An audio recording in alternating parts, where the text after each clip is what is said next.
Good morning, good afternoon, and good evening, everyone. I'm Sunju Gang, the moderator for today's forum. I will be guiding today's event in both Korean and English. Thank you. 2024년 제3회 김모임 포럼에 오신 것을 환영합니다. 이 포럼은 국제한인간호재단이 주최하고 오늘 포럼의 주제는 탄소 배출 저감을 통한 환경 보전 선도, 전 세계 간호사들의 사례 연구와 적용입니다. 이번 포럼 주제는 작년 10월부터 논의가 되었고 올해 6월에 노르웨이 간호협회 방문 및 한국 지역사회 간호학회를 통해서 두 분의 훌륭한 연자를 모실 수 있었습니다. Today's forum is focused on leading environmental conservation through carbon emission reduction, global nurses case studies and applications. The theme for this forum was discussed since October last year. In June this year, we visited the Norwegian Nurses Association, and through the Korean Community Health Nursing Association, we were able to invite our two distinguished speakers today. 포럼을 시작하기 전에 안내 말씀드리겠습니다. 줌에서 번역 기능을 이제 제공을 하긴 하지만 정확도가 완벽하지 않으니 참고하시기 바랍니다. Before we begin, I want to mention that Zoom offers the translation function for those who need it. However, please note that the accuracy may not be perfect, so use it carefully. 이제 2024년 김모임 포럼을 사무총장님의 환영사로 시작하겠습니다. Now we will begin the 2024 Dr. Moin Kim Forum with the welcome address from the Secretary General, Dr. Eunha No. 네, 감사합니다, 강선주 교수님. Ladies and gentlemen, good morning, Norway, and good afternoon, Korea. And welcome to the third Kim Moim Forum. It is my great pleasure to have you join us today as we explore an incredible, important, and timely topic. My name is Eunha Lo, Secretary General of GKNF.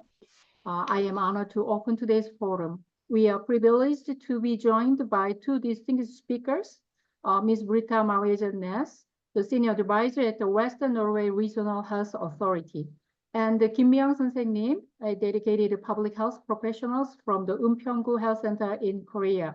They will provide valuable insights into their respective areas of expertise. Today's forum promises to be a day of enlightening discussions and meaningful exchange of knowledge. We hope that the presentation will inspire innovative approaches and collaborative efforts in our ongoing mission to reduce carbon emissions and enhance environmental conservation. Thank you once again for joining us. We look forward to an engaging and productive session. 오늘 참석해 주신 모든 분들 감사드립니다. 저희 GKNF는 올해 기후 위기에 대한 간호의 대응에 대해서 1년 내내 대주제로 진행하고 있고 오늘은 두 분의 아주 훌륭한 강사를 모시고 특강식으로 진행하고 토론을 통해서 우리의 지식과 앞으로의 그 계획들을 논의하는 좋은 시간이 되었으면 좋겠습니다. 네, 감사합니다. 강선주 교수님. 네. 저희가 포럼에 앞서서 한 가지 시상을 이제 진행하도록 하겠습니다. 트리킨 간호연구 장학금 시상이 있겠습니다.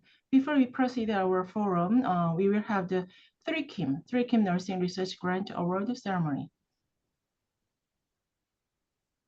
Dr. No? Yeah. 김민지 선생님 혹시 들어오셨으면은 좀 화면에 김민지 선생님 들어오셨나요? 네, 들어왔습니다. 아직 안 들어오셨어요? 이미 리서치는 시작되었고 오늘은 세러머니로 저희가 수여를 하는 것으로 하겠습니다. Three Kim Nursing Research Grant는 세 분의 모인 킴, 의수 킴, 미자 킴 세 분의 선생님들에 의해서 저희 GKNF의 비전을 확대하기 위해서 신진 연구자들에게 드리는 것입니다. This research grant is a small step toward fulfilling a mission of the GKNF. This is to Dr. Kim Min-ji.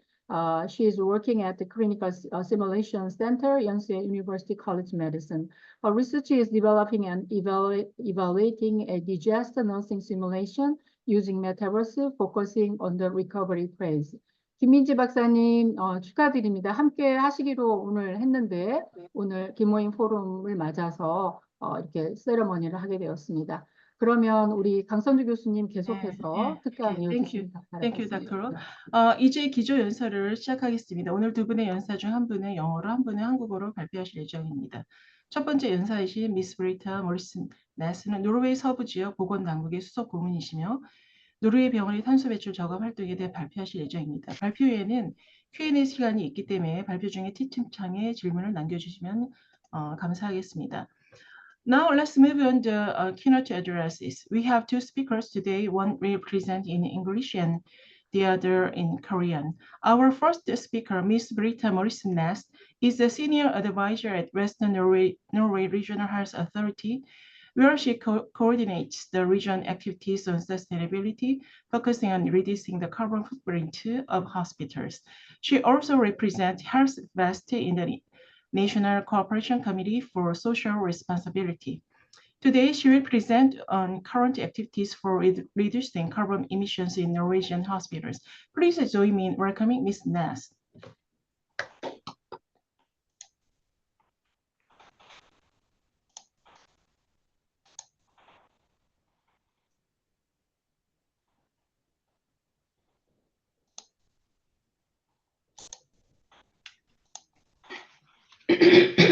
So hello and good afternoon to you.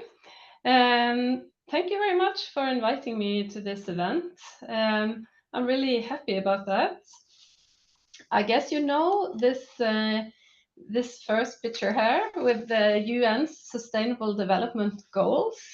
I reckon this is well known also for you in the Southern Korea.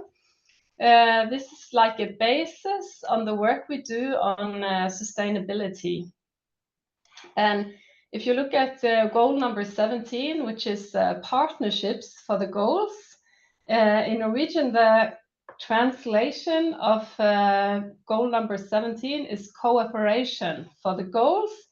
And I like to think that to cooperate on these issues, like reducing carbon emissions, is really useful. Either you cooperate across hospitals, across services, across regions, or across countries like we do today now. I think that is perfect. We need to learn from one another to make the good strategies to reduce carbon issues.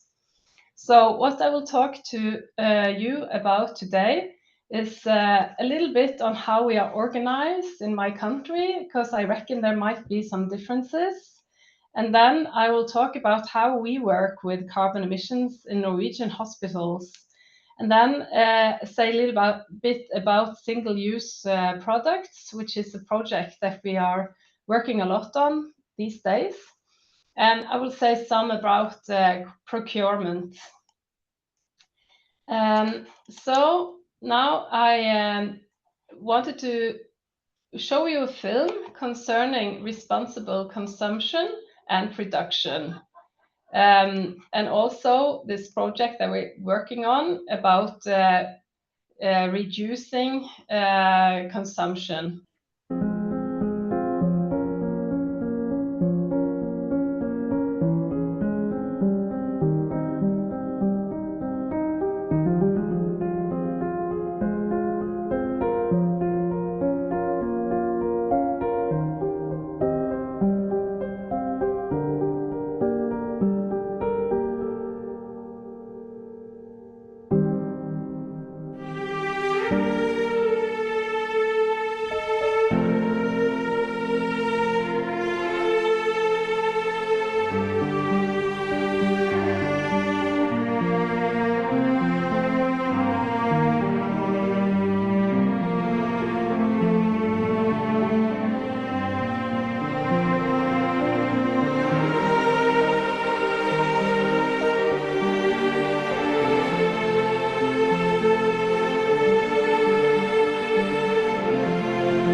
Is there another way? Maria asks. 60% of the surgical material used in this operation was single-use products. An example is the stainless steel scissors flown in from Japan, used for one cut before it went to waste. This hole represents 6 full bags of waste. This is from her full breast reconstruction procedure, a procedure which is also done in Norway and probably also in your country, including the post-operative care, hence the large number of gloves visible in the film. So it's a long operation and also post-operative activity. There is also an unusually large number of surgical coats in this film, and the reason for this is that the operation was carried out at the university hospital with several students present. So there was a lot of, it's a long operation and not necessarily representative for all the operations that we do, but still I think you get the point that we use a lot of single-use products. And I don't know how it is in your country if you also use a lot of single-use products, but I will come a little bit back to that. So first, a little bit about our system, healthcare system in Norway.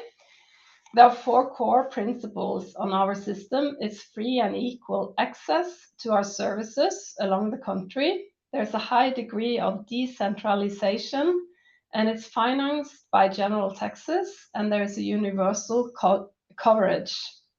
It's a long country, and since 2002, we have 4 health regions.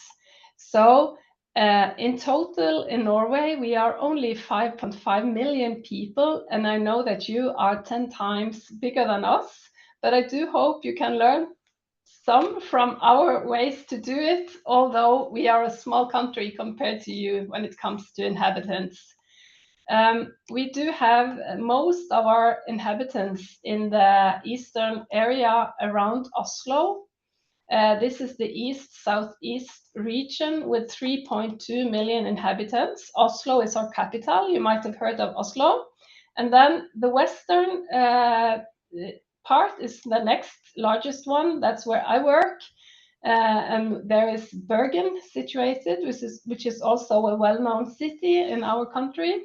We have 1.2 million inhabitants, and there are 700,000 inhabitants in the middle of Norway, and only 200,000 inhabitants in the northern Norway. So when it comes to this principle of equal services, it is a challenge to have equal services to all the people living when it's so spread, the population, compared to a hospital in Oslo, where you have lots of people. You also have more health personnel, medicines and nurses available, right? So, but the core principles, they are still ruining. That's that is what we try to fulfill. We are the Western Norway Regional Health Authority. We are owned by the Ministry of Health and Care Services. And we own the hospitals in the Western region. So there are many locations within each local health trust. And we also own the hospital pharmacies and the ICT services provider in Western Norway Health Region.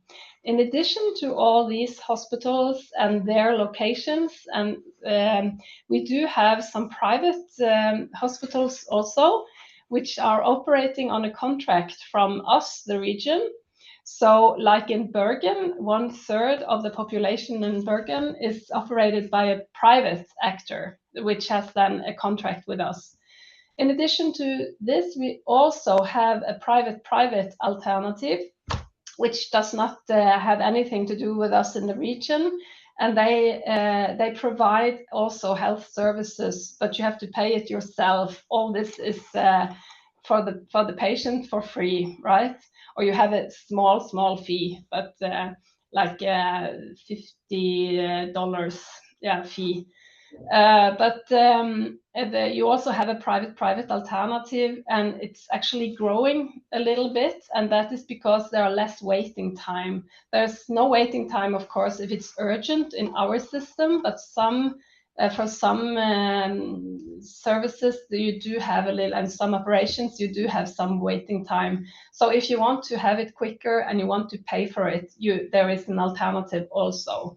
But we every year we get an assignment letter from the Ministry of Health and Care Services telling us what to do, and of course we are the provider of health care. But in addition to that, they also give us other tasks. So there's about 100 tasks in the yearly and the annual letter that we get every year. And since 10-12 years, we have got tasks on environmental issues. So we got, yes, so that is good for us who are working with reducing carbon emissions, that we have an owner that tells us to work with this, right? So it's not only because we want to do it, but somebody tells us to do it, right? And also the state as an owner, because we are owned by the state, and the state owns a lot of companies, not only health, but a lot of companies, and they also have a strategy on how to own, how to be a good owner, sort of, right? So they give us this letter every about third year or so, and even in the title it says here it should be greener and more active state ownership. So they also tells us how to own, how to run our business. So like the task we have got from the Ministry of Health and Care Service is to establish environmental managed systems. This one we got like 10 years ago. And then last year we got calculate carbon footprint according to the greenhouse gas protocol. I will show you what we did with this in a while. And now this year we have got as a task to calculate pathways for how to reach our goals on environmental management systems.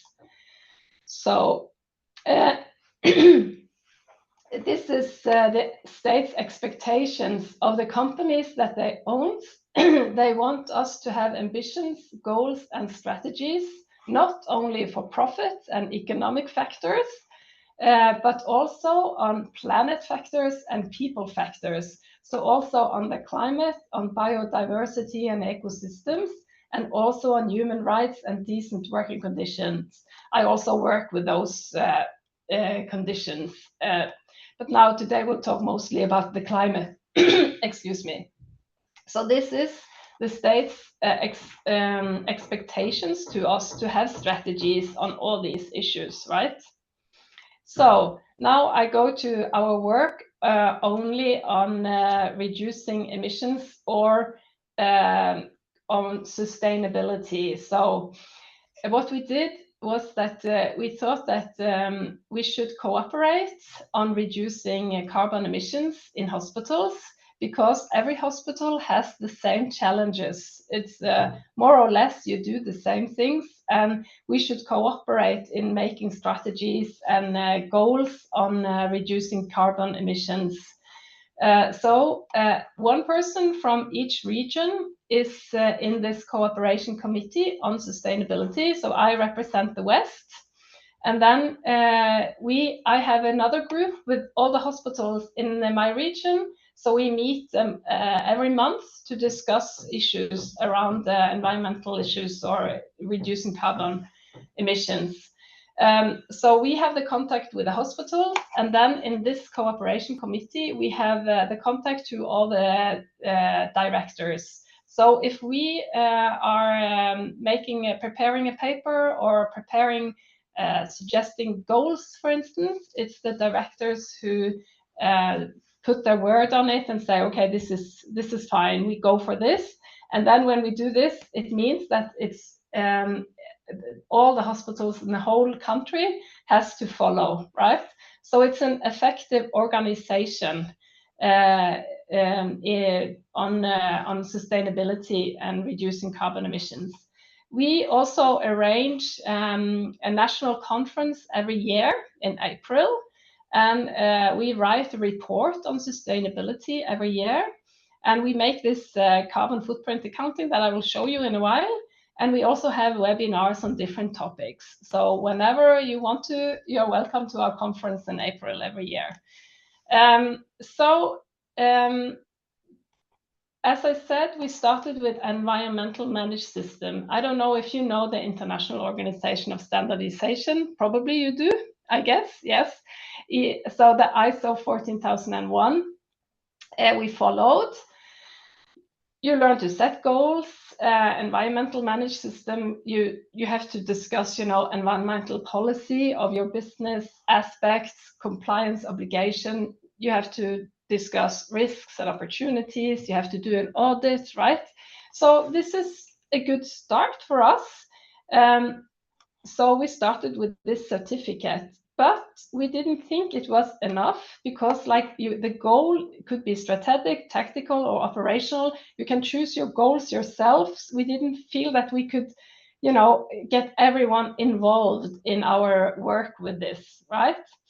So we looked to the UK, the United Kingdom, to the NHS, the National Health Services in England. I would say they are a little bit further on compared to Norway. So whenever you want to look at another country, the UK and the NHS has done a lot of good work, and there are also many people working on carbon emissions in hospitals. They wrote, I don't know if you know this report, Delivering a Net Zero National Health Service. It came some years ago, and there is a link here in the paper. What they did was to divide a hospital, all the work we do in hospital, they divided into different sections. So energy, healthcare, digital, all the different issues, in a hospital. You can have different goals comparing to you can have different goals according to all the different sections, sort of, right? So we were inspired by this. We wanted to step up the certification. So we decided to have some common goals. So in this cooperation committee, and we talked to all the hospitals and we asked them what could be the good goals here. And we ended up with a total goal to reduce carbon emissions by 40% by the end of 2030, and a long-term goal to become climate neutral by 2045. And then we had 8 goals, like we thought we need to have a goal on healthcare, since, healthcare is our main activity. So we need to have something about healthcare in our goals. So we picked a goal which we are already working a lot with in our services. So to reduce incidence of infections within the healthcare services. This is an area we work with a lot. And if you reduce incidence of infections, you also, if you get an infection in the hospital, you will need some medicine, you might need more healthcare, maybe a stay overnight. So then the patient will consume more of our services. So we thought, excuse me, if you reduce incidence of infections, you also reduce consumption, and therefore that can be a goal to reduce total carbon emissions. So do you understand the logic? So we wanted to have a goal on healthcare, and we also wanted to have a goal, of course, on the supply chain, because there's a large amount of emissions, carbon emissions, that's from the supply chain. And also on energy, so reduce energy consumption by 20%. Also on the digital development. Excuse me. You know, if you get fewer people in your clinic because they do have a video consultation, then that you save the travel cost and the emissions that you get from travel. So we also have a goal that the share of outpatient clinic consultations by video and phone should reach at least 20%. And then we have just a goal to reduce consumption. And this is what we are working on now. So I will come back to you. The last one is environmentally conscious employees in all departments. So we want actually all employees to be engaged in the carbon emissions issues from all the different sides of the hospital. What we also did was we have defined some key KPIs, some key performance indicators, also connected to all these goals, so that you can measure if you are reaching your goals, right? So we decided, our directors decided these goals and also these KPIs that are connected. So when they, excuse me, when they decide this, then it's all the hospitals have to follow this. So we made a framework, a written framework, just because we know we have about 150,000 employees in all the hospitals, and of course it's difficult to reach them all. So we made a framework with all the laws and guidelines which are which are in this area, like from the UN, from the EU, and the national laws. And also we have a chapter on how we work with sustainability in the hospitals. We have the goals and the measures on social issues, nature and climate, and anti-corruptions. And we have the KPIs, and also a chapter on reporting, because we need to follow up how do we do it, right? Our way to follow up how the hospitals are doing, it's by the KPIs, but it's also by dialogue. So once a year, my director talks to the director of the hospital, and they talk about environmental issues. You know, they have a meeting every month, or maybe even more often. And they talk about, you know, other things like quality and waiting lists and all this. But once a year, and of course economy, which is also a big issue. But then once a year, they have to have environmental and how they do it on the carbon footprint. They have to have this in their dialogue once a year. So we think that is very good. And then we have made a strategy on communication also to make this known.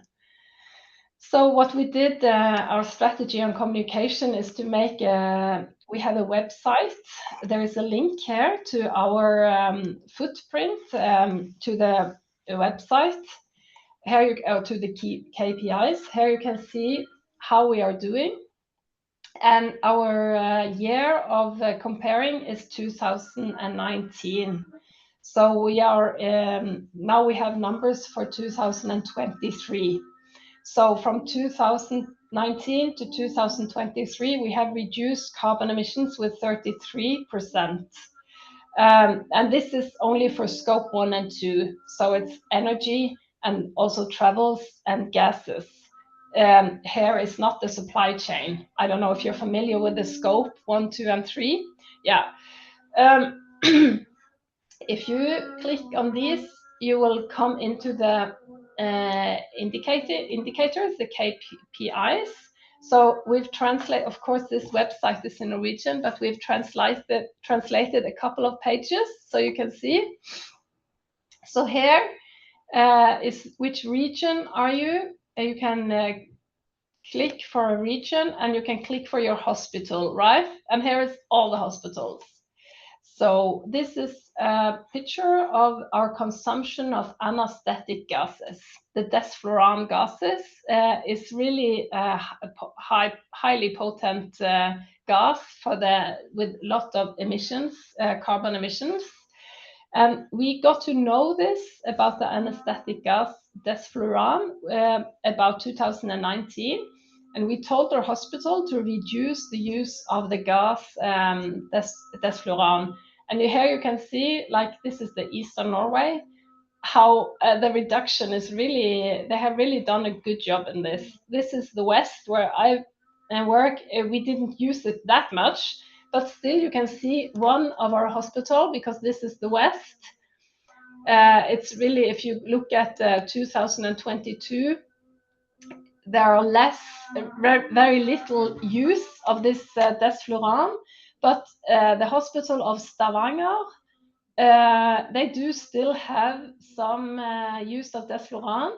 So then I can tell my leader, the director of the Western region, I can tell my director to follow up this point when she has the dialogue with the director of this hospital, and to ask them, why are you still using desflurane? So this is the way we can use this calculus and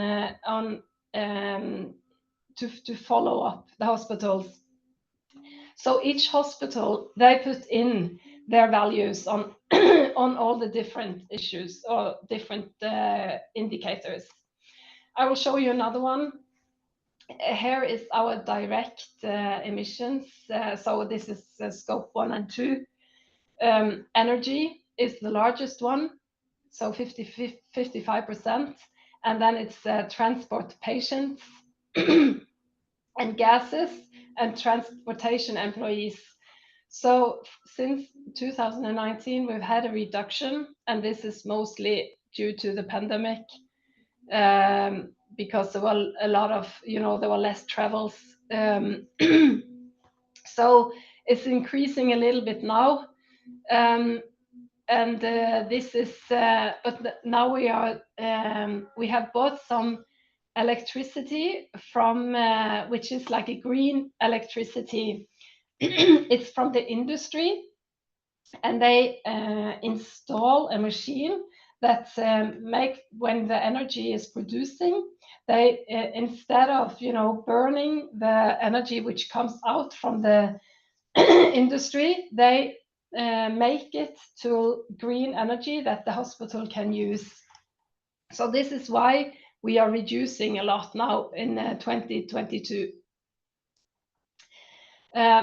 Well, this is what we worked with, all these goals and these indicators, but this was only for scope 1 and 2.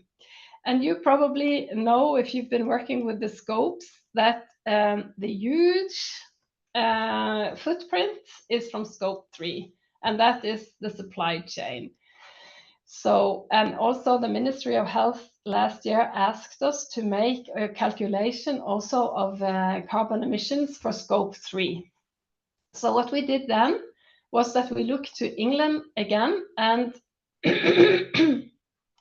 they have made like this overview of carbon footprinting in health systems in general.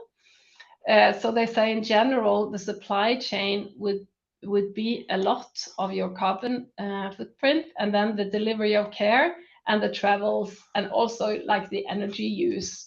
So this was also true for us when we made our total footprint for our whole all what we, as also the supply chain, not only our direct, but this is scope 1, 2, and 3 of the hospitals in Norway. And I'm sorry, this is in Norwegian, but I will just explain you a little bit. But so what we did was that we took the physical data we have, for instance, for energy. There are real use on how much energy we've used, and also the travels, that's physical data. But then for the supply chain, we used spend numbers. So we went into the we looked at how much money have we spent on the supply chain, you know, all the purchases we do. And then a company translate the spend, the costs, they translate it into carbon emissions, right? So it's not accurate, but it's a start. It's a way to start, because what this gives you is that you can see which areas are with the most carbon emissions, and then you can put measures into the areas which have the most carbon emissions, because we should not use our energy on topics which are not you know, which will not do an effect on the carbon emissions. So the biggest one here is 13% of all our carbon emissions. It's from energy. So still, all the measures we can do in our buildings connected to energy, use of energy, it would be really well measures. So we work a lot with energy. Second is medicines. 12% is medicines. And then we have to look at the supply chain and how we buy the medicines. And so the travel is the third. So the patient's travels is the third one. So it's also very useful to look upon measures which can make the patients travel less. Although, of course, they do have to get their healthcare services. So, I mean, only when healthcare services can be given at home, for instance, or digital on the video, it will have an effect, right? So, and most of the others here is from the supply chain. So, in total, we have 2 million ton carbon equivalents of the emission from all the hospitals in Norway then. So then when we have this, we can make strategies. So the next step is to make pathways for how to reach the goals, right? So again, we look to England because they have made pathways to net zero for the NHS carbon footprint. So here you can see they have measures till 2050. So here is today. And then they do a calculation on, so how much would it affect, like the national electricity decarbonization, how much will it affect our footprint? The national supply chain decarbonization, how much will it affect our footprint, right? So you can put in here measures, national measures, local measures in your hospital, how much, if we change all our lights to LED lights, how would this affect the energy use, right? How will it affect if we step up with the digital care? How will it affect? So this year from our Ministry of Health, we were asked to make pathways till 2030 to, you know, stipulate the effect of different measures on our carbon emissions. So we are actually working on that right now. So I cannot show you a beautiful, you know, picture like this for our calculations because we are working with the calculations now. But this is an example from Bergen on energy, because then we have to take it topic by topic. So this is for energy, and you can see an increase. These are just different types of energy. So there is an increase from 2019 to 2024, but that is because Bergen got a new hospital. So you got another building, so they got larger because with our with hospital, it's also as the population increase, also our emissions will raise, right? So the use of energy is raising here, but then he has put in the strategies to reduce the carbon, to reduce use of electricity. So he expects that by 2030 they will have a reduction. So this is how we are working now to, you know, and then also again, you can have this dialogue. My director can go to the director of the hospital and when you have this pathway, you can say, well, I see your pathway is increasing. What are you planning to do, right? So just an example from the digital follow-up. I think it's a win-win-win situation. This is a follow-up of a wrist fracture, right? Usually the follow-up was that the patient came physically to the hospital after 3 months just to have a check. They started with a project. Maybe you do this all the time. I don't know how advanced. I suppose Asia is often in more advanced on digital issues. But here the patient gets a SMS from the hospital on this mobile phone, and it asks you get some questions that you have to answer, and based on the score, you get either green, orange, or red. If you get green, then you do not have to have a consultation at the hospital. But of course, if you do want to have a consultation, you can also tick on that, yes, I want a consultation, and you will be invited to a consultation. But you don't have to come if you score green, right? But then if you score red, you should have an appointment, and then you get an appointment. So on 2,000 patients, only 600 wanted a consultation. So there were 1,400 patients who scored green and who didn't think they needed a consultation. So it's a win-win-win. It's less travel for care, so people don't have to travel. And I mean, why should you go to the hospital if you only are told that this is fine and you can go? This is not, the best use of the resources. So it's less use of personnel, and actually personnel, it's our biggest challenge for the future. We do not have enough people to be staff in our hospitals, especially nurses and doctors. So this is our biggest challenge. So we always have to look for measures that can make us use less personnel, of course, also giving the good healthcare, of course, but still other ways to work.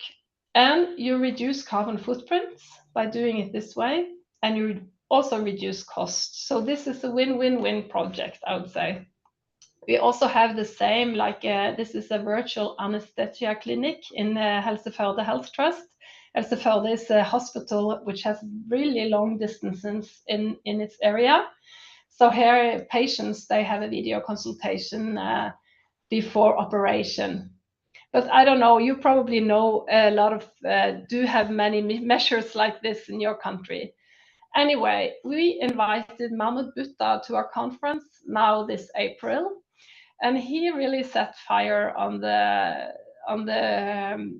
people who were there. You can see his, it's in English, you can see his speech for us here on the link. He talked about how we reduce, how we use too much stuff, like the film I showed you in the beginning. We just use too much, and so he said what we should focus on is to reduce our consumption. We need to reduce consumption. When you reduce consumption, it's 100% win for the carbon footprint, right? So if you use one pair of gloves less, then it's 100% reduction from carbon emissions. And also the reuse, that we should reuse. I don't know if you use as much single-use products as we do, but we must do things differently and reuse more. He pointed out a cataract operation in India. It gives 6 kilos carbon emissions, while in UK 182 kilos carbon emissions. And Norway would be the same as the UK. We have the same system. But the interesting thing is that in India you don't have as much single-use products. You have more reusable products, right? But it's a highly efficient system because many people say that it's more efficient with the single-use products. But also what is interesting is that you have lower rates of infections, because that is the second argument for using all these single-use products, is that it's less infections with it. Well, in India, it shows not. So, I mean, the single-use products we use is all drapes and gowns, metal instruments, and all these different equipment. So he claims, Mahmoud Butta, 68% of carbon emissions is from single-use products in operations, right? He's talking about the operations theater. So he has some recommendation. He just wrote a paper to recommendations to the NHS, and that is to centralize policy and approach. He believes in, and that's very much the way we work as well, to centralize decisions, because then it's easy for people working out there that, well, this is decided, right? You can point at somebody who has made the decisions for you, right? And that you should prioritize reduce and reuse. And when reduce and reuse is not possible, and there's lots more we must do first, look for carbon hotspots and ways to reduce those. So always look for the hotspots. I mean, where will it have an effect? Don't work with things which doesn't have an effect. And that's why we have to do this carbon footprint that I showed you earlier, to know where can we put in the measures. So I'm just say a couple of words about our plastic project in Oslo. The biggest hospital in Norway, they did a waste audit. They did an analysis of 200 kilo of residual waste from operating theaters.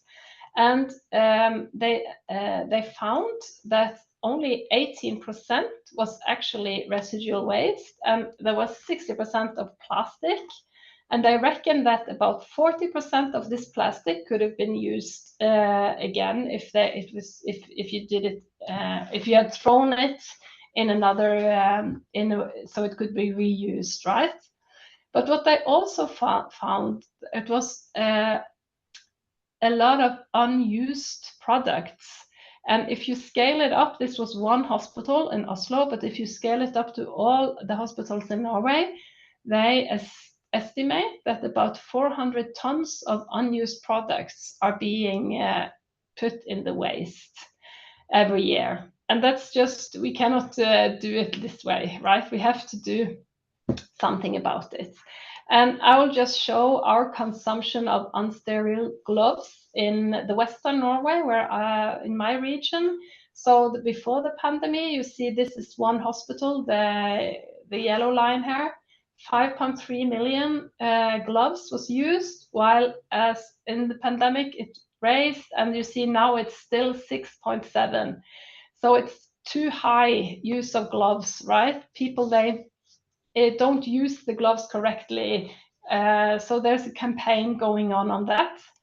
Also, we have a problem with the single heating jackets, which was actually made for the operating theater. We have a single-use heating jacket, so that you use it once and you throw it in the waste. It's crazy.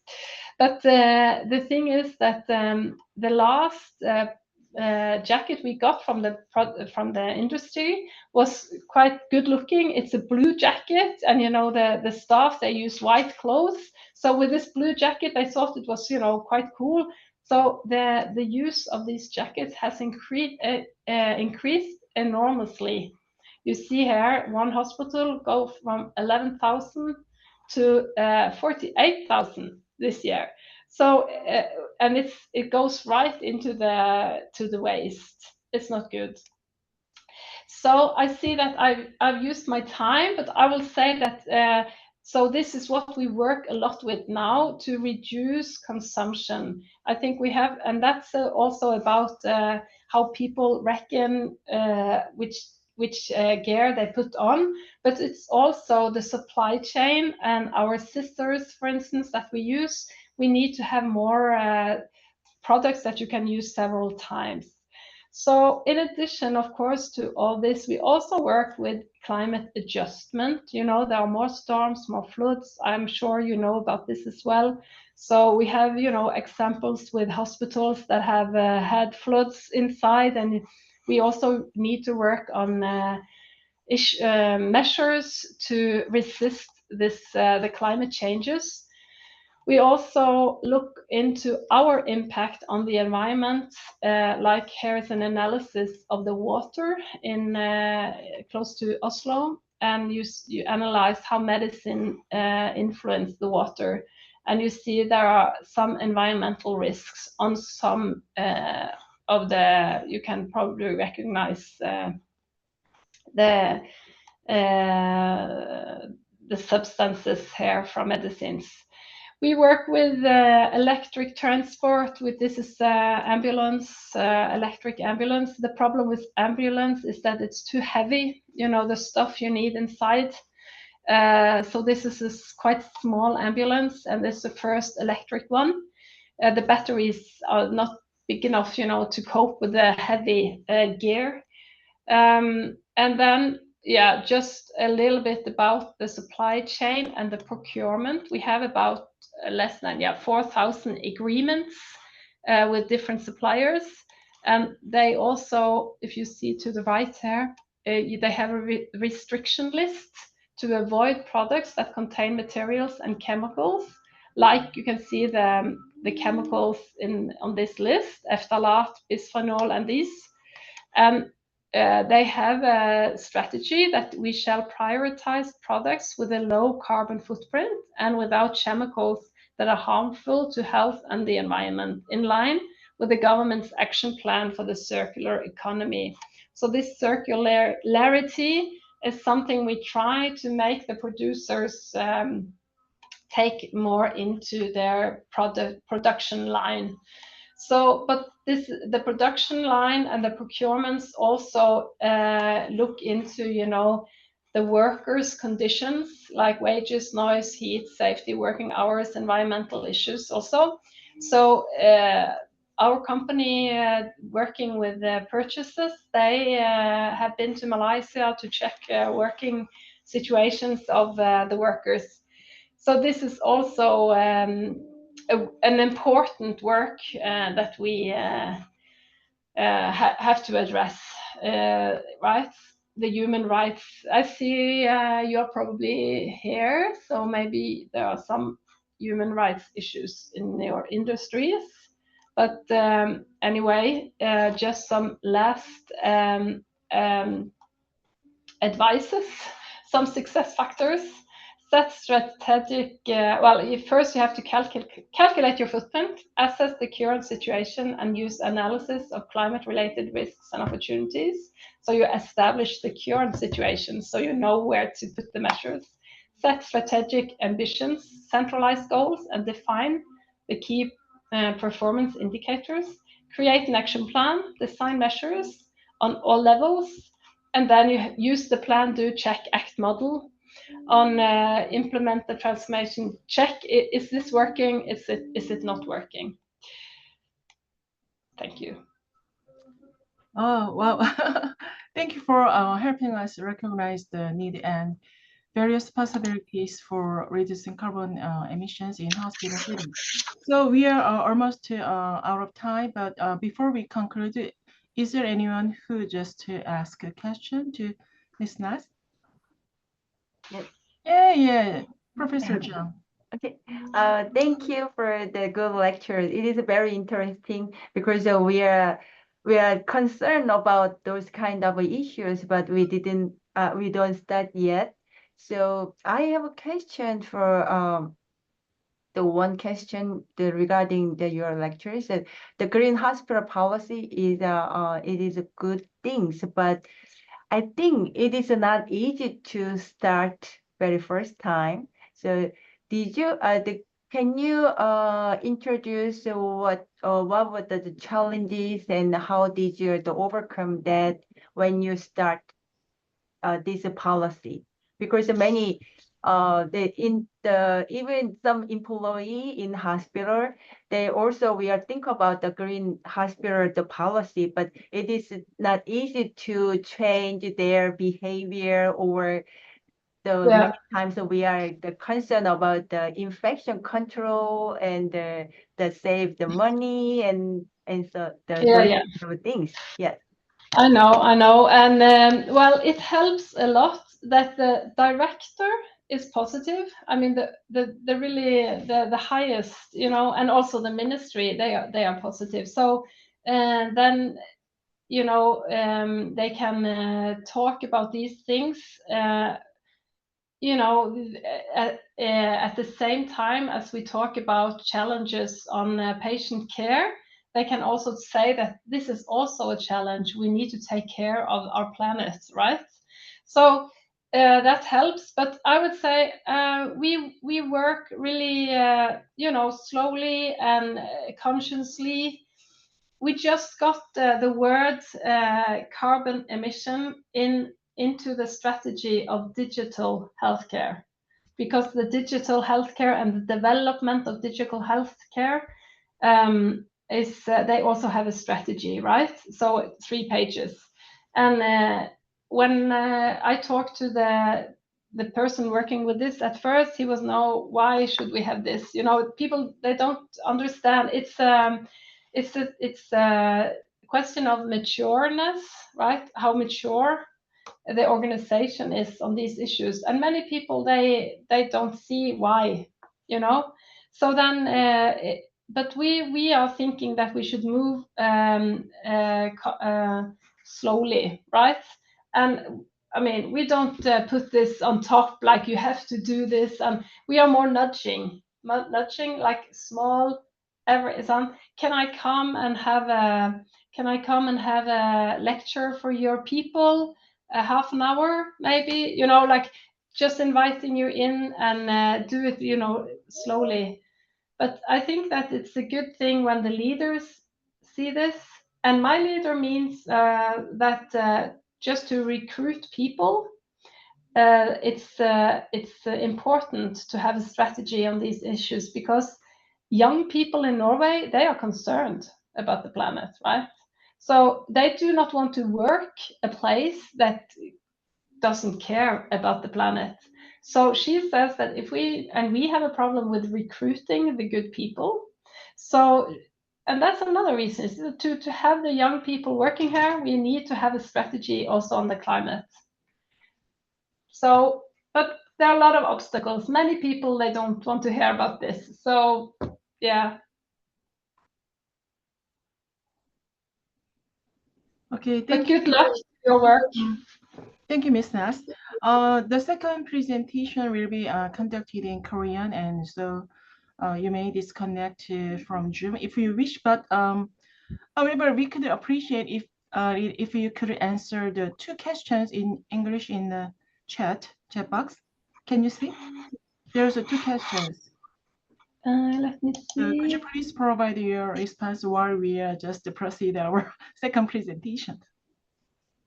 The debate about carbon spike caused by massive data storage. Yes, when you calculate carbon emissions of digital, yes, do you consider that? Yes, yes, that's what we're looking into now. When we got the carbon issues in the strategy, and I've said the measures can be everything. If somebody wants to do an analysis on, like with a ChatGPT or with digital.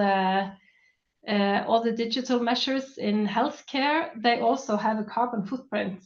So you have to do analysis on this.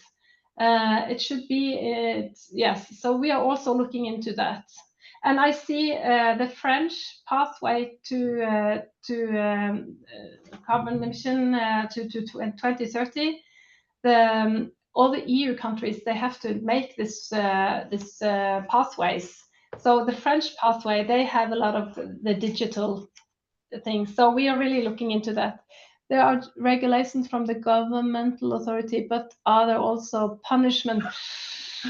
Well, not really. Yeah, no, not really. So no. It's just that you get a lot of cred if you do it well. No, there won't be any penalties. No, not yet. Yeah, of course that's a problem. It's the motivation if you can get punished, of course. But yeah, in order to prevent waste of medical. From the hospital point of view, there will be to need a risk litigation due to hospital infection. I wonder if there is an institutional way. A risk litigation, yes, I agree. And the people working with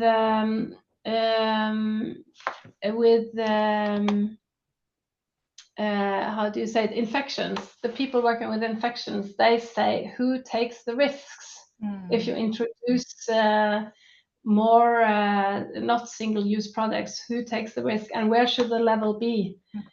So we are just starting on this, and there has to be discussions. But what I know that the people working with infections, which is a large, there are a lot of people working with infections, yeah, they have also different opinions. So why are there different opinions in here?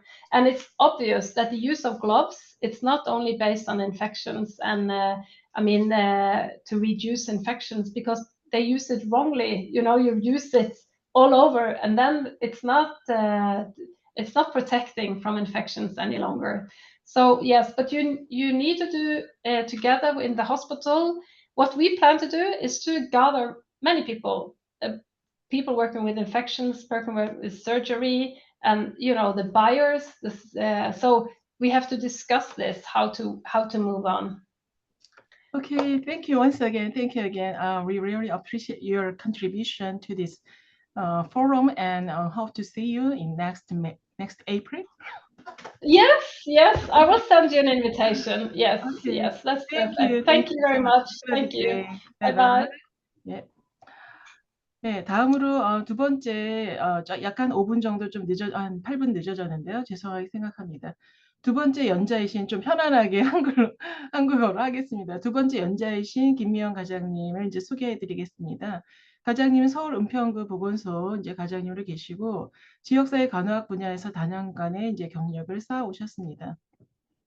보건학 이제 석사학위를 취득 후 서대문구와 마포구 보건소에서 지역사회 및 정신간 업무를 담당해 오셨고요. 오늘 발표하실 주제는 기후변화로 인한 취약계층 건강관리 사례 연구입니다. 큰 박수로 환영해 주시기 바랍니다. 안녕하십니까. 은평구 보건소 건강관리과장 김미영입니다. 조금 전에 발표하신 내용하고 저는 조금 다른 맥락인 것 같습니다. 여기 아까 노르웨이에서는 탄소 배출에 대한 절약을 노력하고 있는데, 저는 그런 걸로 인해서 기후변화가 생겨서 그 기후변화로 인한 취약계층의 건강관리 사례에 대해서 발표하겠습니다. 우선 발표 순서는 은평구의 일반 현황과 기후위기 대응 현황, 소겸 종합 대책, 3차 종합 대책에 대해서 말씀드리겠습니다. 은평구 일반 현황입니다. 은평구는 지리적으로 서울시의 북서부에 위치하고 있으면서 동쪽으로는 종로구, 남쪽은 서대문구, 마포구에 경계를 이루고 있고요. 지하철 3호선으로는 일산, 신도시와 파주, 고양시와 경계를 이루고 있답니다. 인구는 46만 6천 명으로 서울의 약 93만 6천 명의 약 5%에 해당되고 있고요. 25개구 자치구 중에 6번째로 많습니다. 행정구역은 16개 동이고요. 재정 자립도는 아쉽게도 서울시 하위입니다. 또 우리가 또 은평구가 문제가 되는 것은 서북구에서 높은 인구수에다가 20%가 넘는 고령화와 함께 경제 활동 인구가 감소가 예상되고 있고 학령 인구가 지속적으로 감소되는 그러한 은평구의 현황을 갖고 있습니다. 기후위기 대응 현황에 대해서 제가 말씀드리겠습니다. 깊어지는 그 기후위기와 세계 대응에 대해서 제가 알아보도록 했는데요. 2023년도에 지구 평균 표준 온도는 산업화 이전 대비 1.48도씩 상승해서 2023년에는 365일 모두 산업화 이전 대비 1도씨 이상 상승하고 있다고 합니다.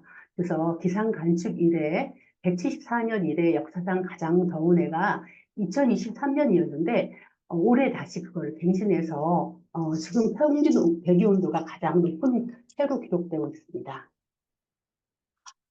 그런 모든 이런 게 올해 그렇게 깊어지는 기후위기가 보통 그 세계 온실가스 배출량 증가랑 증가 때문이라고 IPC 세계 2차 평가 보고서에서 발표한 바가 있습니다.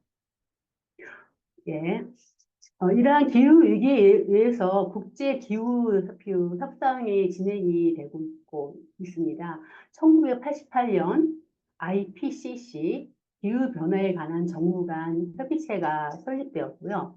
1992년에 유엔기후변화협약이 채택되고 94년에 발효되고 97년에는 교토의정서가 채택되고 2005년에는 교토의정서가 발효됐습니다. 그리고 2015년도에 파리 협약이 채택되고 2016년도에 파리 협정이 발효됐는데 2018년도에 지구온난화 1.5도씨 특별 보고서가 발효되면서 2022년에 신기후 체제로 진입하면서 2023년 말까지 156개소가 탄소 중립을 선언한 상태입니다. 유엔 기후 변화 협약에 두 가지 하위 체계가 있습니다. 유엔 기후 협약이 2022년 교토 유정서가 완료되면서 2020년도에 신기후 파리 체제로 파리 협정으로 됐는데 그 파리 협정이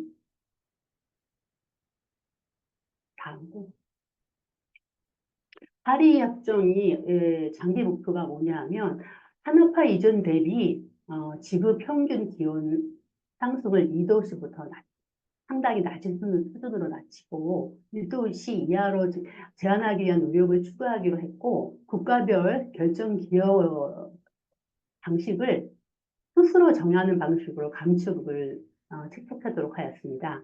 유엔 기후 변화 협약 중심의 시장 이외에도 다양한 형태의 탄소 메커니즘 설립에 합의해서 2023년부터 5년 단위로 파리 협정 이행 및 장기 목표 달성 가능성을 평가하기 위해서 전 지구적인 이행 점검을 실시하고 있습니다. 그래서 온실가스 감축뿐만 아니라 기후 변화에 대한 적응의 중요성도 주목하고 그 기후 변화로 인한 손실과 피해로 이를 별도의 조항으로 정해서 개발도상국의 이행 지원을 선진국의 재원이나 기술 개발을 역량 대항으로 지원하는 주요 내용으로 파리 협정을 우리가 지금 진행하고 있습니다. 아까 말씀드린 것처럼 2018년도에 IPC 특별 보고서에서 지구 평균 온도 상승폭이 산업화 이전 대비 1.5도씨 내로 유지하려면은 전례 없는 규모의 과제들을 수행해야 된다고 강조하면서 주로 온실 배기가스를 통한 인간의 활동이 지구 온난화를 초래한 것이 명백하다는 발표를 했습니다. 그래서 탄소 배출은 2030년까지는 2010년 대비 최소 45%를 감소하고 해야지 2050년까지 이 시점까지 탄소 중립이 이루어져야 된다고 그렇게 말했습니다. 탄소 중립 아까도 많이 저기 노르웨이에서 탄소 중립과 탄소 배출에 대한 그런 많은 얘기를 하셨는데요. 결국은 탄소 중립의 핵심과 에너지 전환이 이제 그거로서 되고 있고요. 우리의 삶 전체가 온실가스 배출원, 그러니까 사업체뿐만이 아니라 일식주와 이동에 이르기까지 모든 생활 전반이 온실가스 배출원이고 화석 연료의 연소와 또 최대 온실가스 때문에 저희가 조금 기후 변화를 일으키자고 해도 그런 문제가 있고요. 그래서 지금은 이제 탄소 중립은 국제 규범에 대해서 세계가 공통적으로 추구하는 정책으로 산업과 경제 규범으로 전환돼서 무역 기술 전쟁으로 연결되고 탄소 중립 탈락 시에는 일자리나 뭐 창업, 사업, 기회가 상실되는 있습니다. 그래서 이제 탄소 중립은 환경 문제를 넘어서 경제 문제로 전환되고 있는 현실입니다. 한국의 탄소 중립 녹색 성장 기본법에 대해서 말씀드리겠습니다. 우리나라는 세계에서 14번째로 탄소 중립을 법제화했습니다.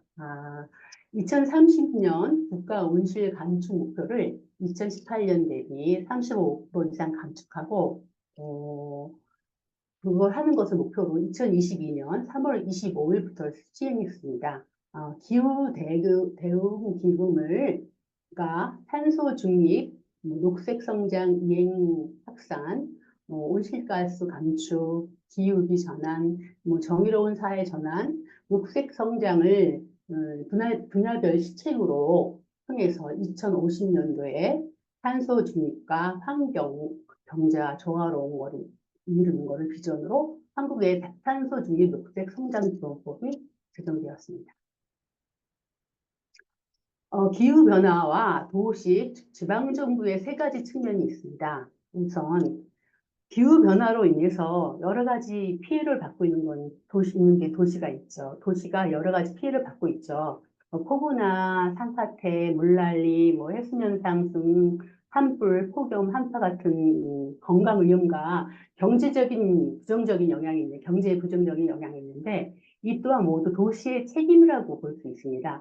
도시에서 발생하는 에너지 소비와 CO2 배출, 그다음에 쓰레기 배출, 자원 집약적인 소비 패턴 등이 있고 그런 게 큰 영향을 미치고 있습니다. 더불어 그 도시의 모든 문제의 피해자인 동시에 책임자로서 그 문제를 풀어갈 수 있는 해결자로서의 역할이 지방 자치단체, 도시의 역할이라고 볼 수 있습니다.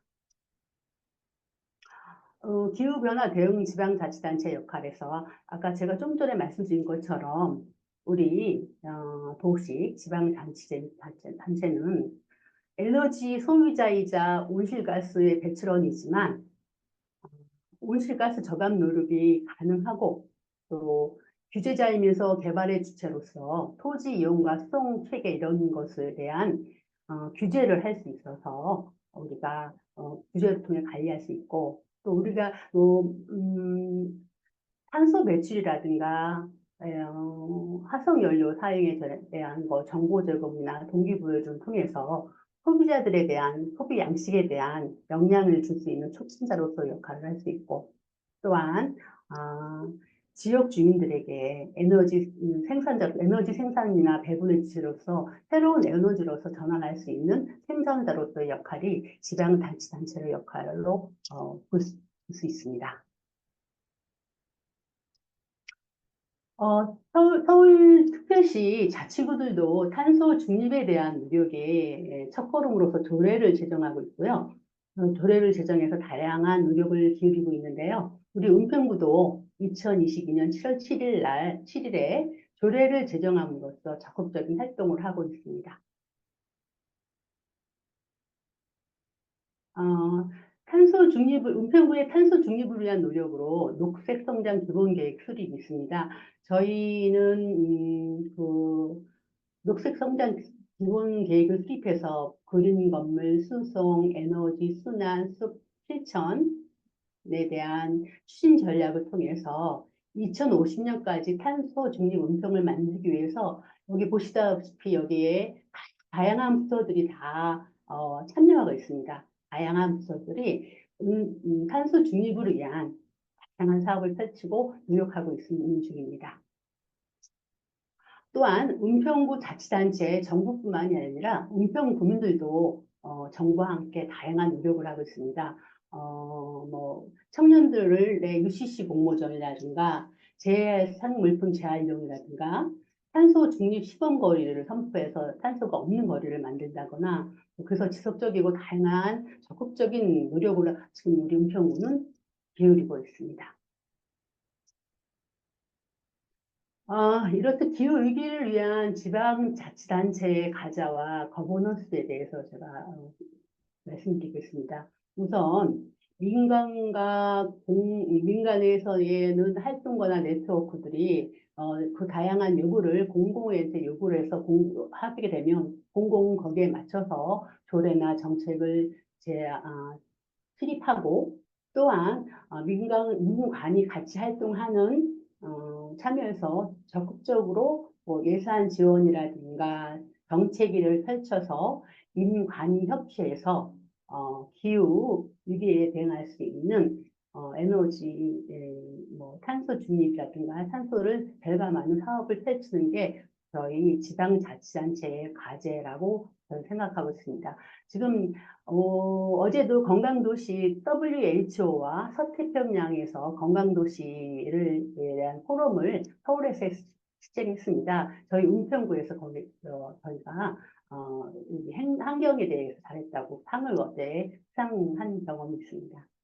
저희는 은평구는 타 지자체보다 자원순환이라든가 이런 거를 열심히 펼치고 있는 자치구 중에 하나입니다. 이렇듯 기후위기가 극단적인 변화가 오고 있어서 지금 뭐 올해도 뭐 상당히 더웠지 않습니까? 찌는 듯한 거의 폭염과 또 지독한 한파와 또 뭐 하늘이 뚫어질 것 같은 폭우들이 발생했는데요. 그러한 기후 변화가 국민들의 일상을 위협하고 건강에 영향을 미치고 있는데 그 중에 가장 어려운 건 취약계층들이라고 생각합니다. 또 그 기후 이상으로 위기로 발생하는 것에 대해서 지역사회에서 어떻게 대응하고 있는지에 대해서 말씀드리겠습니다. 은평구는 폭염에 대해서 말씀드리겠습니다. 은평구는 폭염의 자연재해 대책법에 관해서 폭염 피해 예방 및 경감 조치를 실시하고 있습니다. 폭염주의보는 33도씨 이상의 상태가 2일 이상 지속될 때 발효되고 폭염경보는 35도 이상의 상태가 2일 이상 지속될 때 발효되는데 올해 같은 경우는 폭염특보가 58일 날 정도로 상당히 더웠습니다. 폭염주의보가 29일, 폭염경보가 29일. 그래서 올해 상당히 더워서 저희 건강관리과에 있는 간호사들은 취약계층들 건강관리에 많은 힘을 쓰고 있었습니다.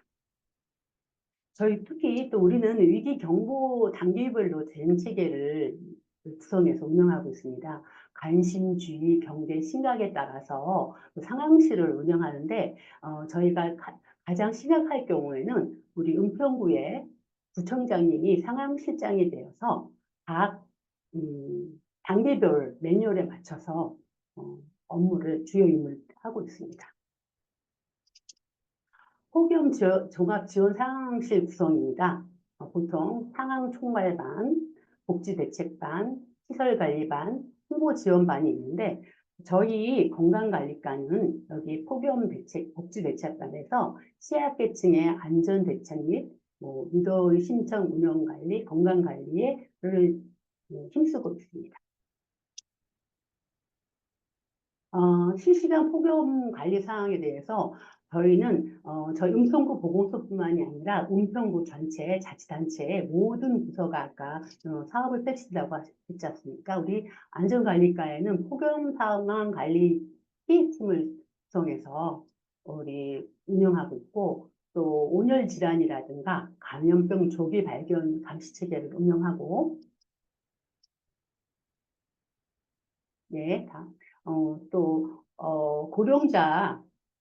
고령자들에게는 또 저희가 신속하게 보호 대책을 마련해서 이분들이 잘 계시는지 또 IoT 사물 인터넷으로 요새는 고령자라든가 독거 어르신들 취약계층들에다가 IoT 기계를 저희가 배급하고 있어서 그분들 가지고 그분들의 움직임이라든가 전화 연결이 안 될 경우에 이상이 있다고 생각을 해서 그분들의 다가오고 방문해서 그분들의 건강이나 안전을 지금 저희가 체크하고 있습니다. 또한 거리 노숙인들이 너무 더운데 있는 분들은 저희가 거리 노숙인들을 숫자를 강화해서 그분들한테 복지시설로 갈 수 있도록 이렇게 위생관리를 하고 있습니다. 또 재난 취약주택, 저희 용천구는 아까 초에 말씀드린 것처럼 저희가 조금 취약하신 분들이 다른 구보다 많아서 조금 뭐 좋지 않은 약간 열악한 주택에서 거주하는 분들이 많습니다. 그래서 우리가 일일이 복지 플래너나 안부 살피미를 별도로 저희 구에서 채용을 해서 이 사회적 고립 위험 가구 있는 분들한테 똑똑 안부 확인 서비스라든가 1인 가구 안부 살필 서비스를 통해서 이분들이 폭염에 열사병이나 이런 질환에 노출되지 않도록 항상 안부나 건강 관리를 체크하고 있습니다. 저희 건강관리과는 주로 간호직들이 주로 구성되어 있고요. 취약계층 집중 건강관리를 주로 하고 있습니다. 그래서 독거나 장애인, 만성질환자들, 폐지 수집하는 어르신들을 대상으로 해서 폭염에 대해서 행동 요령이라든가 온열 질환에 대한 사전 교육, 그다음에 폭염이 상황이 전파됐을 때 건강 상태를 직접 가가호호 다니면서 체크해드리고 있습니다. 그리고 폭염 특별 시에는 비상근무도 하고 있고요. 예. 그리고 저희가 이렇게 다니면서 어르신들이 거의 수분 섭취에 대한 필요성을 잘 모르고 느끼시고 있어서 저희가 특히 저희가 강조하는 것은 폭염 대비에 시원하게 잘 지내고 그다음에 물을 자주 마시고 더운 시간대는 활동하지 않도록 저희가 관리하고 만성질환자 건강관리 수칙이라든가 무더위 쉼터를 안내해서 대피하도록 하고 있습니다.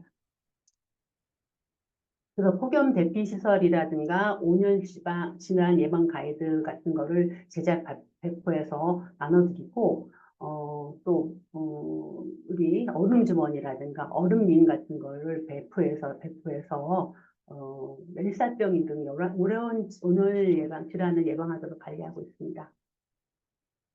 또한 폭염 시설, 취약 시설을 아예 안전 관리를 하고 있습니다. 가스 공급 시설이라든가 고압가스 제도 냉동 시설에 대한 그런 열로 인해서 이게 폭발할 수 있어서 사전에 안전물 관리도 저희가 하고 있습니다. 건설 노동자들에게는 무더위 휴식 시간제를 운영해서 무더위가 심할 때는 쉬도록 하고 또 야외 근로자들에게 휴식 공간을 제공하고 있습니다. 또한 우리 주변에 무더위 폭염 기간에 더위에 취약하신 어르신들을 위해서 야간이나 주말에도 에어컨을 보유한 공간을 개방해서 재난 도우미들이 건강 관리를 하고 있습니다. 우리 은평구에는 206개소가 있어서 더울 때는 대부분 그 냉방 시설이 없는 분들이 대부분이라서 그런 분들은 시원하게 한 곳에서 모여서 건강 관리할 수 있도록 저희가 하고 있습니다. 또한 국민뿐만이 아니라 취약계층뿐만 아니라 이 기후 이상에는 우리 모든 국민들이 불편할 수가 있어서 저희가 낮 시간에 가장 더운 시간대는 간선도로에 물도 살포하고 그다음에 우리 버스 정류장에 보면 무더위 그늘막을 설치해서 버스 기다릴 때 폭염으로부터 더위를 피할 수 있도록 하고 공원에도 그런 막을 설치해서 국민들의 생활도 불편도 해소하고 있습니다. 스마트 쉼터라고 해서 버스 정류장에 이렇게 서 있는 거 보셨을 겁니다. 저희가 원격으로 냉난방이나 공기 정화 시스템을 돌려서 일반 국민들도 열에 폭염에 건강 관리 잘 할 수 있도록 하고, 그다음에 낮 시간 최고 때에 쿨링 포구를 운영해서 우리가 더위도 식히고, 그다음에 이런 행동 에 대한 거를 SNS라든가 유튜브라든가 다양하게 폭염에 대한 피해 상황을 전파해서 우리가 폭염에 대해서 관리하고 있습니다. 폭염 말고 저희 그 기후 이상으로 오는 게 또 한파 있잖아요. 저희 은평구도 또 한파에 대해서 취약계층에 대해서 한파 종합 대책을 마련해서 관리하고 있습니다. 한파 특보 발령 기준은 한파주의보는 아침 최저 기온이 전날보다 10도씨 이상 하강해서 3도 이하이거나 아침 최저 기온이 12도씨 이하가 2일 이상 지속될 때, 예상될 때, 한파 경보는 아침 최저 기온이 전날보다 15시 이상 하강해서 3도씨 이하이거나 아침 최저 기온이 15시 이하가 2일 이상 지속될 때 저희가 특보를 내리는데요. 올해는 영하 18도 이상일 경우가 많다고 미리 예보가 돼서 기상 예측이 있어서 많이 우려가 되고 있는 상황이죠. 한파에도 폭염과 마찬가지로 상황 관리 체계를 구축해서 저희가 관리하고 있습니다. 특보시에는 폭염과 한파하고는 거의 같은 식으로 운영을 하고 있는데 저희는 특히 폭염보다는 한파일 때 봉사하시는 어리부친 분들이 2022년도에 추운 겨울을 아마 기억하실지 모르겠지만 봉사하시는 분들이 있었습니다. 그래서 저희는 폭염보다는 한파일 때 더욱 신경 쓰고 있고요. 저희는 24시간 이규대로 근무를 하면서 독거 어르신이라든가 복지 대상자들과 노인, 노숙인들에 대한 건강 관리를 하고 있습니다. 그래서 저희 한파일 때는 저희 직원도 춥지만 나와서 24시간 교대로 근무하고 있습니다. 비상시에 이렇게 재난안전대책본부를 구성해서 한파 피해 사항을 접수하고 또 지원해주고 한파로 어려운 분들 지원해주고 하고 있습니다. 한파가 발생하면은 누구보다도 취약계층이 건강뿐만 아니라 이제 아까 생사가 걱정되는 상황이 종종 발생하기도 해서 동해에 있는 뷰티 플래너들이 폭염과 마찬가지로 실시간으로 안부 전화를 하고요. 이상이 있을 때 직접 찾아갑니다. 예. 그래서 올해도 2022년 같은 안타까운 일이 발생하지 않고 저희가 한파에 대해서 지금 벌써부터 많은 걱정을 하고 있습니다. 최근에는 AI 안부콜 서비스로 해서 이용해서 사회적으로 고립가구의 안부를 확인하고 있습니다. 전화를 해서 미연경 시에는 저희가 현장에 나가서 바로 결과 조치를 하고 있습니다. 또 취약계층들의 대부분 주거 형편이 좋지 않습니다. 전기 담요를 추위로 나는 분들이 많아요. 그래서 그게 화재로 연결돼서 건강하고 생명과 또 재산에도 손실을 입히는 경우가 발생해서 될 수 있으면 어르신들이 노인복지관이나 경로당에 난방을 실시해서 한파 쉼터를 이용해서 추위를 견디도록 저희가 도움을 드리고 있는데요. 예, 그래서 저희는 한파 쉼터는 56개소를 운영하고 있습니다. 또 노숙인들하고 같이 하고 저희가 또 한파는 폭풍과 달리 또 이분들한테 독감이라든가 코로나가 유행할 때는 백신 접종을 또 우리가 접종했고요. 한파를 대비해서 독감 예방 접종을 해서 독감에 대비할 수 있도록 건강 관리를 저희가 해드리고 있습니다. 한파에는 저체온증이나 동상모, 이렇게 어르신들이 낙상이 발생할 수 있어서 고지대나 보행이 불편하신 분들이 또 한파 쉼터를 찾아올 경우에 또 낙상으로 이어질 수 있어서 그런 분들에는 직접 저희가 집으로 찾아가면서 난방 텐트도 설치해서 주고 있고요. 방한 물품도 저희가 배부하고 있습니다. 저희 건강관리과입니다. 건강관리과는 건강 취약계층 대상자 집중으로 저희가 특별하게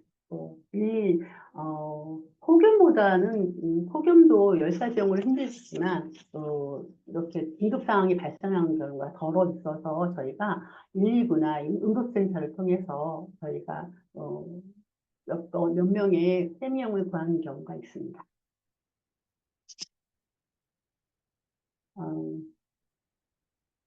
그래서 저희가 이제 한퍼주의보를 또 SNS에 올리고 또 국민들도 취약계층뿐만 아니라 국민들한테도 행동 요령을 저희가 전광판을 활용해서 홍보하고 행동 요령을 안내하고 있습니다. 한때 피해 저감 시설도 국민들을 위해서 버스 정류장 온열의자를 설치하고 또 스마트 싱커에 냉방기를 돌리고 있습니다. 네, 올여름에 예, 기나긴 폭염에 이어서 올겨울에 다가올 한파를 생각하면 또 다시 한번 또 기후변화의 심각성을 느끼고요. 아까 우리 노르웨이에서는 그런 기후변화가 오지 않도록 탄소 배출에 대해서 저감에 대해서 노력했는데요. 저희 정부도 저희 지자체도 탄소 배출이 줄고 그러려면은 대중교통도 이용하고 또 각 개인들은 일상생활에서 대중교통 이용하고 텀블러 사용하고 또 일회용품 사용을 자제하고 또 재활용할 수 있는 물품을 서로 교환할 수 있는 그러한 일상이 돼서 우리가 다 기후 변화에 조금만이라도 이익을 담당했으면 좋겠습니다. 이상으로 발표를 마치겠습니다. 감사합니다. 예, 과장님 굉장히 지역사회에서 기후변화로 인한 이제 한냉 또는 온열에 취약한 인구에 대해서 보건소 중심의 이제 보건간호에 대해서 그 배경이라든가 이런 부분까지 잘 설명해 주셔서 감사드립니다. 저희가 이 김모임 포럼은 이제 일반 다른 간호학회에서는 학술적인 걸 하는데 저희는 미래 간호 대비 무엇을 저희가 이제 인식하고 준비를 해야 되는지에 대해서 이 저희 포럼을 하고 있고요. 특히 이번에 올해는 이제 기후변화 관련해서 탄소 배출 관련해서 여러 가지 지금 지난 2차 포럼에서도 한번 저희가 이 주제를 다뤘었고요. 또 이번에는 특히 이제 병원 중심, 그다음에 지역사회 중심 어떻게 간호사들이 역할을 하고 있는지에 대해서 저희가 알기 위해서 이제 준비를 했던 것입니다. 아마 지금 조금 저희 조금 일찍 끝나신 것 같은데 아마 여러분들 궁금하신 사항들이 많이 있으실 것 같아서 자연스럽게 이제 한국말로 하는 거니까 편하게 해주시면 좋겠습니다. 그리고 저는 개인적으로 저희가 이제 간호법이 통과가 됐잖아요. 그래서 임상에 우리가 그동안 18,000명의 이제 전문 간호사가 있는데 진료지원 간호사로 또 많이 이렇게 활용이 되는 것 같고 그건 병원 중심인데 저희가 이제 탄소 배출 감소 관련해서 앞으로는 고령화잖아요. 고령화를 그 이슈를 이렇게 저희가 분리해서 생각할 수가 없기 때문에 그럼 지역사회에서 앞으로 이거는 더 이슈가 커질 것 같고 그렇다라고 하면 지역사회 내에서 이제 간호의 그 역할 조금 더 저희가 더 이제 주도권을 좀 잡고 더 고민을 많이 해야 되는 부분이 있어 이걸 다룬 거였습니다. 그다음에 이 주제는 저희가 이제 국제간호협의회에서 그 매년 글로벌 리더 훈련을 하는데 지금 웨프로 이 서태평양 지역에 있는 전문가들도 이제 서태평양 지역에서는 섬들 많고 뭐 아시아권 이제 많이 있는데 이 부분을 어떻게 우리가 간호사들이 적극적으로 정책 개선에도 참여를 하고 어떻게 하면 우리가 좀 같이 공동 대응을 할 수 있겠는가 해서 작년부터 이게 좀 구상이 된 거거든요. 그래서 아마 여기 오늘 특히 젊은 학생분들이 많이 이렇게 참여를 하셨어요. 그래서 좀 다양한 의견이 있을 것 같습니다. 좀 자유롭게 질문해 주시면 감사하겠습니다. 제가 맨 처음에 이거를 제의받았을 때 기후 변화로 인해서 지역 사회에서의 간호사의 역할이 뭘까? 우리 그런 거에 대한 고민이 있었습니다. 고민이 있었고, 사실은 저희 지역사회 간호사들은, 거의 고령화된 사회, 저희가 지금 내년부터는 노인 의료 통합 지원 가기 시행이 되거든요. 그러니까 고령화 사회에서 고령화 사회에 대한 또 그다음에 저출생과에 관련된 그런 문제에 대해서 많이 생각하고 있는데 기후 변화 뭐 탄소 배출이라든가 뭐 탄소 중립에 대한 거는 사실은 제가 잘 못 인식은 하고 있었지만 지역사회 간호사로서의 역할은 제가 생각을 못 하고 있었는데 이번에 이 자료를 준비하면서 저희 지역사회에서는 간호사보다는 자치단체에서의 그 탄소 절감과 에너지 재순환, 재활용에 대한 노력을 많이 기울이고 있더라고요. 특히 우리 은평 같은 경우는 제가 자랑하는 건 아니지만 저는 은평구민은 아닙니다만 은평구에서는 구청장을 비롯해서 자원 재순환 리사이클링에 대해서 아주 선도적으로 해서 플라스틱 같은 거로 재활용해서 옷도 만들고 있고 또 자원 순환 센터도 건립하고 그래서 정책적으로 한 수년간 그 환경 기후 변화에 대한 그런 거에 대한 수당도 하고 많이 하고 있고요. 또 이번에 보니까 최근에 저희가 건강 계단 같은 건 많이 알고 계시지만 다시 그거는 우리가 그냥 옛날에 건강 증진 사업의 일환으로서 신체 활동을 증진하기 위한 일환으로서 건강 계단을 각 건물마다 설치했지만 최근에는 풋프린트 아까 우리 들었잖아요.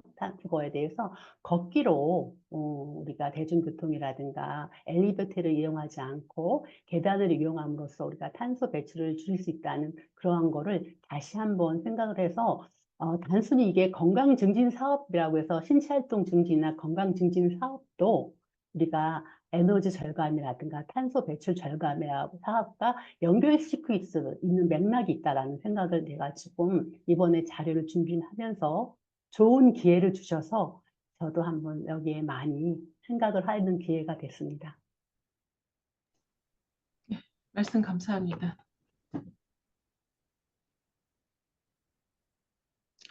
질문이 없으신가요?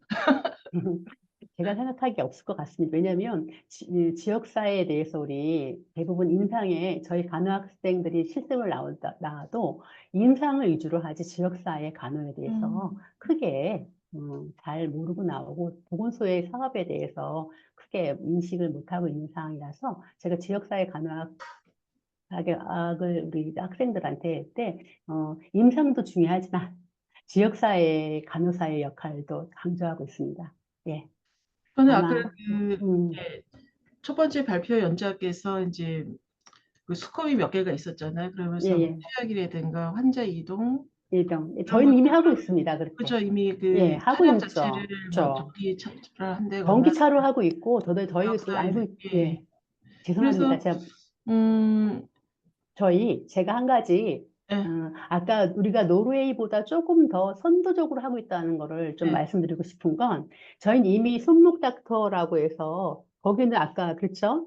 저희는 이미 모바일 헬스케어라고 해서 꼭 보건소나 의료기관에 가지 않아도 첫 번째 자기 개인의 건강을 체크한 후에 건강 상담이나 이런 거를 저희가 모바일 또 전화로 하거나 해서 저희가 관리하고 있고 서울시에서 하는 손목 닥터도 마찬가지로 그렇게 하고 있죠. 그래서 아까 노르웨이 얘기를 들으면서 좀 그런 부분이 저희도 대한민국도 선도적으로 하고 있는 게 있구나라는 생각을 했습니다. 저희가 김미영 과장님 같은 경우는 내년 한 2월에 그 ICN에서 저희 웨프로 지역에 저희 활동한 거를 뭐 줌 세션을 해야 되는데 저희가 자, 아니요, 아닙니다.